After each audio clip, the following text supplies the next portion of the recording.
ఆంధ్రప్రదేశ్ రాష్ట్ర ముఖ్యమంత్రి చంద్రబాబు నాయుడు, భారత ప్రధాని మోడీ విజన్ ఇండియా 2047కు ఆంధ్రప్రదేశ్లో దార్శనిక రూపం తీసుకురావడంలో అడుగులు ముందుకు వేస్తున్నారు. పేదలు స్వశక్తితో ఎదిగేలా ప్రభుత్వమే సాయం అందించి సంపద సృష్టించేలా పథకాలు రూపొందిస్తున్నారు. ఇందులో భాగంగా ఏర్పాటు చేసిన సర్క్యులేటరీ ఆక్వాకల్చర్ విధానాన్ని విజయనగరం జిల్లాలో అమలు చేస్తున్నారు. జిల్లా కేంద్రంలోని ఉదయ ఆక్వా సంస్థ ఆధ్వర్యంలో సర్క్యులేటరీ ఆక్వాకల్చర్ విధానాన్ని ఇటీవల ప్రారంభించారు. దీనిపై మరింత సమాచారం ఇప్పుడు తెలుసుకుందాం. 2047వ సంవత్సరం నాటికి $30 ట్రిలియన్ ఆర్థిక వ్యవస్థతో భారతదేశాన్ని అభివృద్ధి చెందిన దేశంగా మార్చడానికి ప్రధానమంత్రి మోదీ ఒక రోడ్ మ్యాప్ను ఆవిష్కరించారు. అదే విజన్ ఇండియా 2047. అధికారికంగా పేరు పెట్టబడిన విజన్ ఇండియా 2047 ప్రణాళిక దాదాపు 2 సంవత్సరాలుగా ఆచరణలో ఉంది. అన్ని మంత్రిత్వ శాఖల అధికారులు దేశాన్ని ప్రస్తుత అభివృద్ధి స్థాయి నుండి కోరుకునే స్థాయికి ఎలా తీసుకువెళ్లాలనే దానిపై మేధోమథనం చేస్తున్నారు.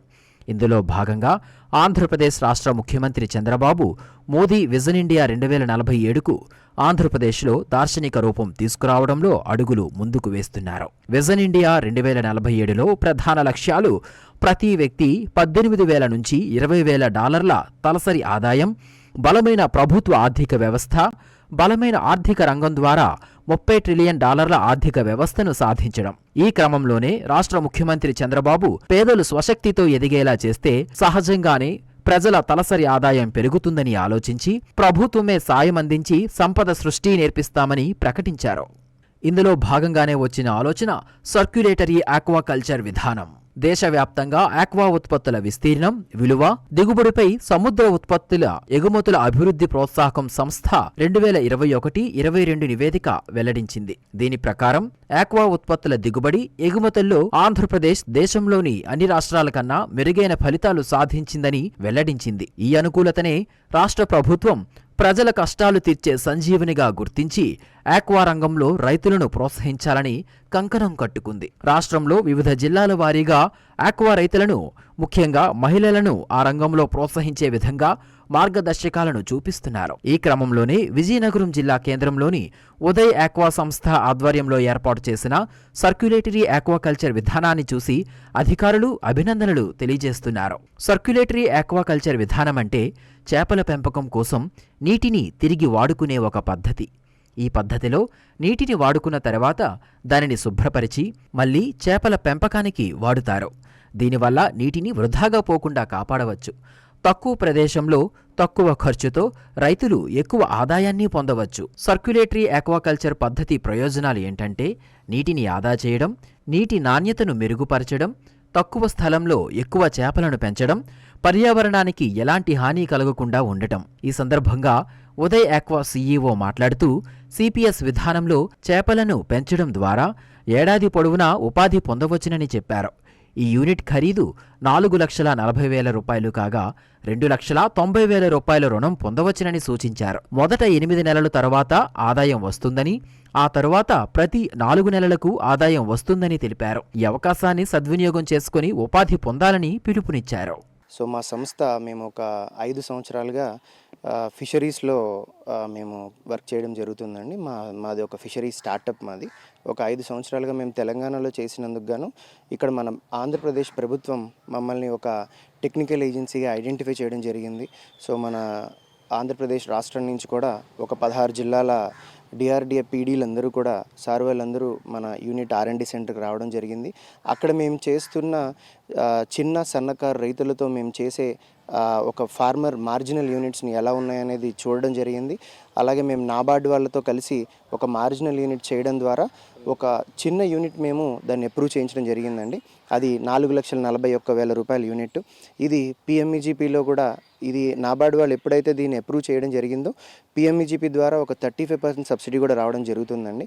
ఈరోజు మేము ఏలూరు జిల్లా, కృష్ణా జిల్లా ఆ ఇనాగ్రేషన్స్ అయిపోయిన తర్వాత ఈరోజు మన మినిస్టర్ గారి సొంత జిల్లా అయినటువంటి విజయనగరం జిల్లాలో మన టీటీడీసీ ట్రైనింగ్ సెంటర్లోనే, టీటీడీసీ విజయనగరం ట్రైనింగ్ సెంటర్లోనే ఈ డెమో యూనిట్ కూడా ఓపెన్ చేయడం జరిగింది. సో ఈ యూనిట్ గురించి అంటే ఇది సార్ విజిట్ చేయడం ద్వారా మేము మీకు చెప్పాలనుకునే ముఖ్యమైన ఉద్దేశాలు 4 మాటల్లో చెప్తానండి. ఈ టోటల్ యూనిట్ యొక్క పెట్టుబడి వచ్చి $4,41,000 అండి. సో ఇది సంవత్సరానికి 3 పంటలు దిగుబడి చేయడానికి వీలుగా ఉంటుంది. 2 లక్షల ఆదాయానికి తక్కువ కాకుండా ఒకే ఒక రైతు సాగు చేసే విధంగా ఇది మనం చాలా ఈజీగా చేయడం ఈ మోడల్ యొక్క ముఖ్య ఉద్దేశం. మీరు వెనకాల చూసినట్టయితే ఏదైతే మొదటి 4 నెలలు ఒక చిన్న ట్యాంక్ సిస్టమ్, ఒక 15,000 లీటర్ల ట్యాంక్ సిస్టంలో మీరు ఏదైతే పెంచుకుంటారో 4వ నెల అయిపోయిన తర్వాత 5వ నెల మనం ఫామ్ పాండ్లోకి దీన్ని పంపించడం జరుగుతుంది. సో ఈ సైకిల్ మొదటి పంట మాత్రమే మీకు 8 నెలల సమయం. అక్కడి నుంచి ప్రతి 4 నెలలకి ఒక పంట వచ్చేలాగా ఈ మోడల్ని డిజైన్ చేయడం జరిగింది. దీనివల్ల మీకు ముఖ్యమైన మన కేవలం వ్యాపార విలువలే కాకుండా మన సాయిల్ ఫెర్టిలిటీ వల్ల, అంటే ఏదైతే మన భూగర్భ జలాల్ని మనం వాడుకొని వ్యవసాయం చేస్తున్నామో ఆ భూగర్భ జలాలకి ఒక ఎడిషనల్ లైవ్లీహుడ్, అంటే మీకు ఒక ప్రత్యామ్నాయ ఉపాధి కల్పించడానికి ఈ యూనిట్ బాగా ఉపయోగపడుతుంది. కేవలం ఒక ఎకరం వరి సాగు చేసుకునే రైతు కేవలం 10 సెంట్ల భూమి దీనికి కేటాయిస్తే సరిపోతుందండి. ఇందాక నేను మీకు చెప్పినట్టు 2 లక్షల నికర లాభం తక్కువ కాకుండా ఈ యూనిట్ని డిజైన్ చేయడం జరిగింది. ఇది ఖచ్చితంగా రానున్న రోజుల్లో మీరందరూ కూడా మన జిల్లా ప్రజలు, ముఖ్యంగా విజయనగరం జిల్లా ప్రజలు, అర్బన్ ఒక్కలే కాకుండా రూరల్ జిల్లా ప్రజలందరికీ కూడా ఈ మెసేజ్ చేరువవ్వాలి. సో మీరందరూ వచ్చి ఈ డెమో యూనిట్ చూడడం ద్వారా మీకు ఎక్కువ నాలెడ్జ్ అందుతుంది. అలాగే మా సంస్థ వాళ్ళు ఎప్పుడు కూడా మీకు వెనకాల ఈ ట్రైనింగ్ సెషన్స్ అన్నీ కూడా మీకు ఇవ్వడానికి ముందుంటారు. సో దీన్ని ఉపయోగించుకొని 2 లక్షల ఆదాయాన్ని తక్కువ కాకుండా మీరు ఒక ఎడిషనల్ లైవ్లీహుడ్, అంటే ప్రత్యామ్నాయ ఉపాధిని డెవలప్ చేసుకుంటూ, సో ఈ పంట వచ్చి మీరు 365 రోజులు కూడా ఈ పంటని మీరు చేసుకోవచ్చండి. ఇది ఇక్కడ ఎక్కడా కూడా బ్రేక్ ఉండదు. ఎందుకంటే దీనిలో ఏదైతే మనం కొరమీను చేప పెంచుతున్నామో ఇది 100% వెజిటేరియన్ ఫీడ్ తినే చేపండి. ఇది ఎక్కడా కూడా మీకు కార్నివోరస్ యాక్టివిటీ, అంటే ఒకదాన్నొకటి చంపుకుని తినే జాతిని మనం మీకు ఇవ్వట్లేదు. దీనిలో మీకు సప్లై చేసే సీడ్ వియత్నాం సీడ్. 365 రోజులు కూడా ఈ పంటని మీరు చేసుకోవచ్చు. అందుకనే ఇది క్రాప్ కూడా ఆగదు. మొదటి పంట మాత్రమే 8 నెలలు, అక్కడి నుంచి ప్రతి 4 నెలలకి ఒక పంట వచ్చేలాగా దీన్ని డిజైన్ చేయడం జరిగింది. వ్యక్తి, కుటుంబం, సమాజం, రాష్ట్రం, దేశం ఇలా అన్ని స్థాయిల్లోనూ పురోగతి పొందే విధంగా ప్రభుత్వం ప్రణాళికలు రూపొందిస్తుంది. పేదరికంలో ఉన్న ప్రజలు ఈ అవకాశాన్ని సద్వినియోగం చేసుకొని ప్రభుత్వం ఇచ్చే శిక్షణ ద్వారా అభివృద్ధి చెందితే ప్రజల తలసరి ఆదాయం పెరిగి తద్వారా దేశం కూడా అభివృద్ధి చెందుతుంది. విజన్ ఇండియా 2047 లక్ష్యం సాకారమవుతోంది.